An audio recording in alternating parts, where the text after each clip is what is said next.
Halo guys, selamat pagi. Salam sejahtera buat kita di sini. Di sini saya membuat laporan praktikum video saya mata kuliah agroklimatologi dengan judul penggunaan anemometer. Dengan saya sendiri Gideon Manurung dengan NIM saya 2502014 dengan dosen pengampu saya Ibu Cik Salmiati MPD PhD. Prodi saya agroteknologi yang berketempatan di kampus tercinta kita, Institut Teknologi Perkebunan Pelalawan Indonesia. Jadi guys, saksikan video saya selanjutnya guys, jangan bosan-bosan.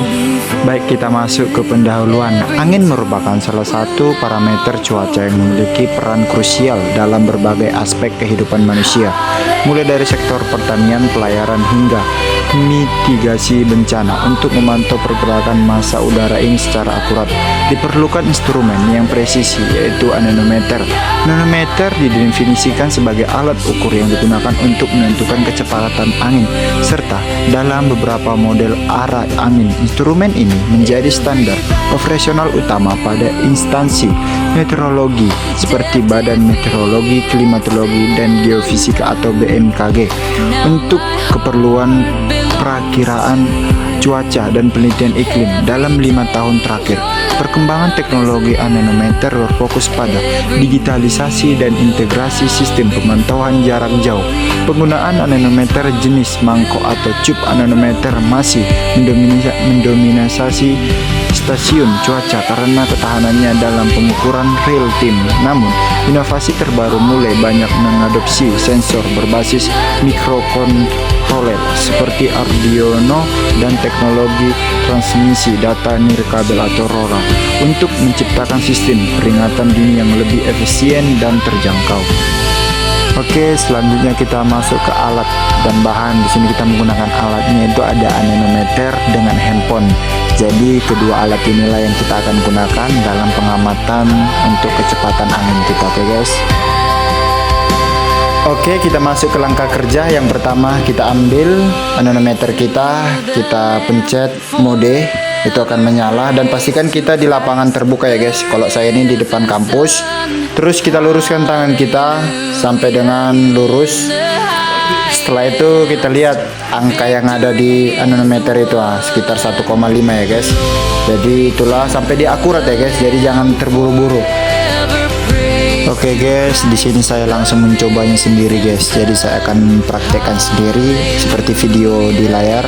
Nah, jadi saya menggunakan anemometernya guys di tangan kanan saya. Jadi pastikan di tempat yang terbuka. Kalau saya gunakan saat ini yaitu di halaman kampus guys. Jadi data yang saya dapatkan itu langsung saya fotokan dan saya tulis di buku guys. Dan pastikan dia tidak goyang ya guys, biar data anginnya itu akurat. Jadi pastikan yang bagus ya guys. Oke, kita masuk ke hasilan pembahasannya guys. Berdasarkan pengujian yang dilakukan menggunakan anemometer atau tipe cup atau digital, data menunjukkan variasi kecepatan angin yang signifikan tergantung pada waktu dan lokasi pengambilan sampel. Berikut adalah poin-poin utama dari hasil pengukuran rata-rata kecepatan angin. Pengukuran di lokasi terbuka pada ketinggian standar atau misalnya 2-10 meter menghasilkan fluktuasi kecepatan antara 2,5 meter atau per sekon hingga 8,2 meter per detik per sekon. Prinsip kerja anemometer CEP didasarkan pada rotasi yang dihasilkan oleh tekanan angin pada mangkuk-mangkuk sensor. Menurut Jurnal Pendidikan Fisika Tadulukako Online 2025, akurasi pengukuran kecepatan angin dipengaruhi oleh dinamika fluida, di mana hukum kontinuitas memainkan peran penting dalam interaksi udara dengan baling-baling. Oke ya guys, ini hasil kita selama 7 hari.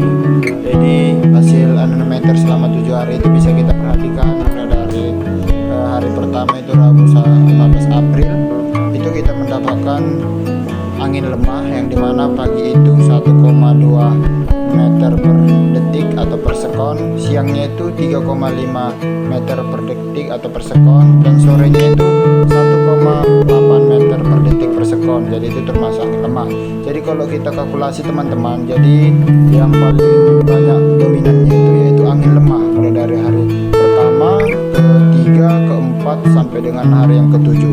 Jadi sesuai tabel yang sudah saya masukkan guys, inilah hasil pengamatan saya atau kelompok saya selama 7 hari kemarin guys. Oke guys.